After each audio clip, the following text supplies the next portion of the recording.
77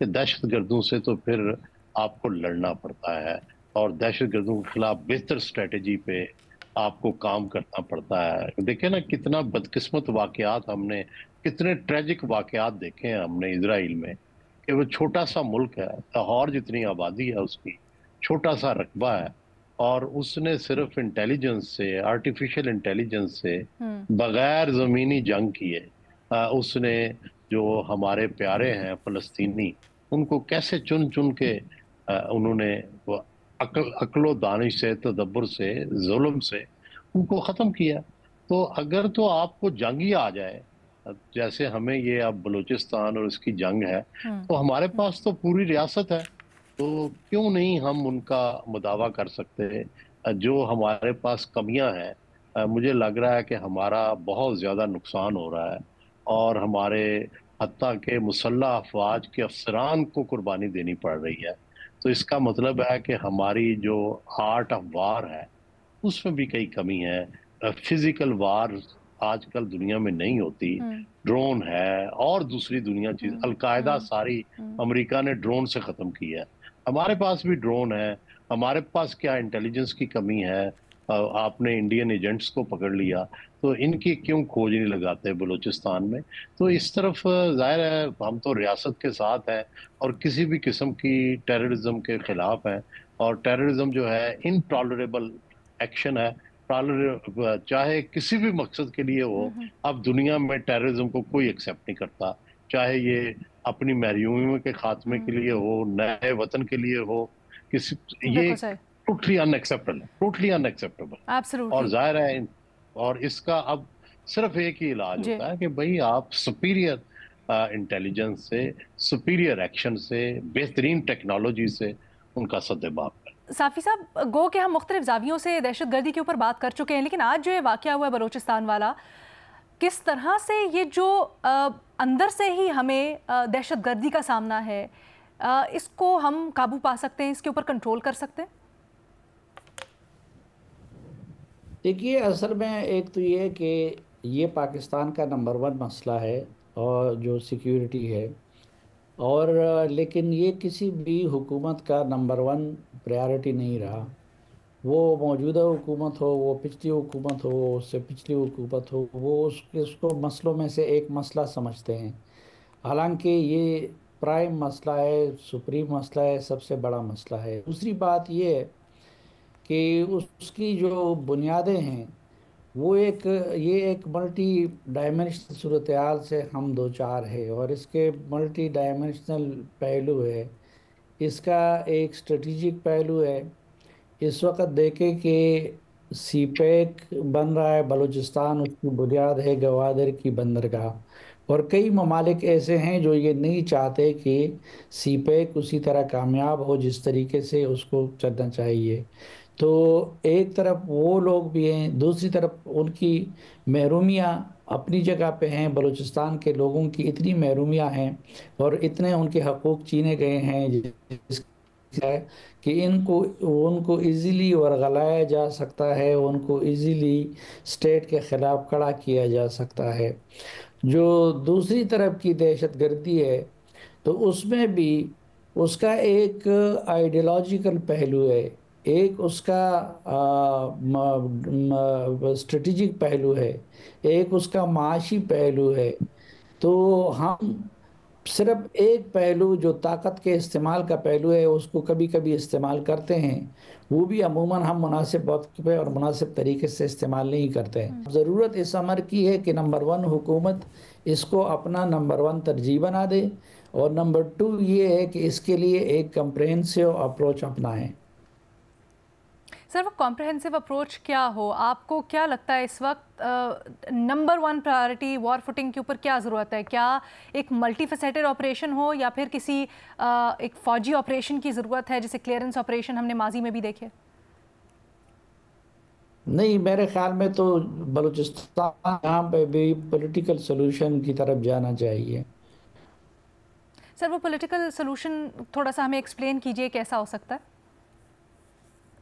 political solution ظاہری بات ہے، مذاکرات ہوتے ہیں، اور اس میں ان کے جو جینون گریونسز ہوتے ہیں ان کو ایڈریس کیا جاتا ہے. جو غیر ضروری یا ان کے نامناسب ڈیمانڈز ہوتے ہیں اس سے ان کو پسپا کیا جاتا ہے. یہی مذاکرات کی چیز ہے، اور ان کو کسی طریقے سے ریاست کی تابعداری کی طرف لایا جاتا ہے عموماً. اچھا، یہ انٹرسٹنگ اس لیے ارشاد بھٹی صاحب کیونکہ ہم نے ماضی میں بھی دیکھا ہے، بار بار یہ گنجائش بھی دی گئی کہ ہتھیار ڈالیں، قومی دھارے میں شامل ہو جائیں، یہ گنجائش بھی دی گئی کہ جو آپ کی محرومیاں ہیں ان کو ایڈریس کریں گے. پھر بھی یہ اپروچ کیا آپ کے خیال میں کام کی نہیں کی، اور اس کے باوجود اگر یہ سب کچھ ہو رہا ہے تو پھر کہاں پر کمی ہے؟